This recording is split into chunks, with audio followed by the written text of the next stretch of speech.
নমস্কার বন্ধুরা, টিনাস ওয়ার্ল্ডে আপনাদের সবাইকে স্বাগতম।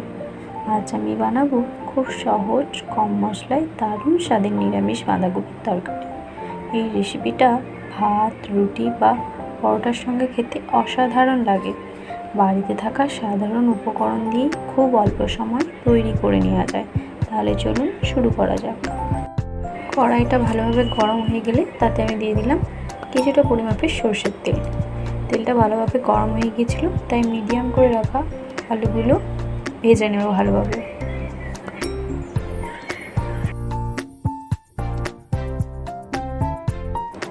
এই দেখুন, আমি এইভাবে ভেজে নিয়েছি আলুগুলোকে। এবার সব আলুগুলোকে তুলে নেব। এবার ওই তেলে আমি দিয়ে দিয়েছি একটা এলাচ, একটা শুকনো লঙ্কা আর একটা তেজপাতা। এটাকে হালকা করে নেড়ে নিচ্ছি। এরপর আমি দিয়ে দিচ্ছি আদা থেতো করে আদা রেখে দিয়েছিলাম, সেটাকে দিয়ে ভালোভাবে ভেজে নিচ্ছি।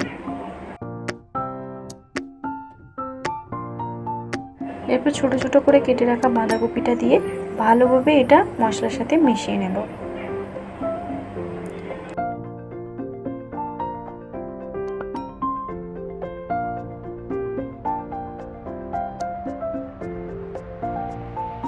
এরপর আমি এখানে কিছু মশলা অ্যাড করছি। 1 চামচ হলুদ গুঁড়ো দিলাম, আর দিলাম 1 চামচ লঙ্কা গুঁড়ো। এর সাথে দিলাম 1/2 চামচ জিরে গুঁড়ো আর 1/2 চামচ ধনে গুঁড়ো। এটাকে দিয়ে ভালোভাবে মিশিয়ে নেব। সাথে দেব স্বাদ মতো লবণ।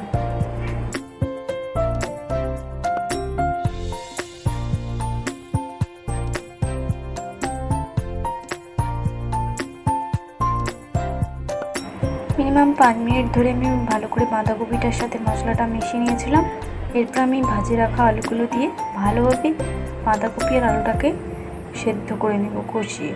এতে কিন্তু আমি জল দেব না, জল এমনিই বেরিয়ে যাবে।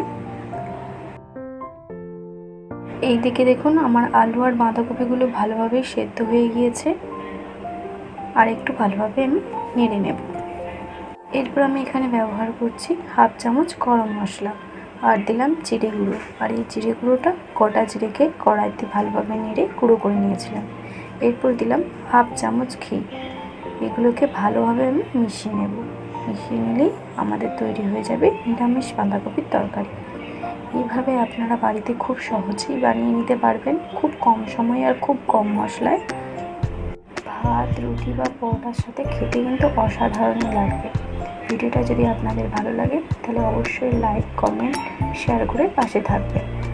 আর এরকম যদি ভিডিও আরও নতুন নতুন পেতে চান তাহলে চ্যানেলটা সাবস্ক্রাইব করে পাশে থাকা বেল আইকনটি অন করতে ভুলবেন না।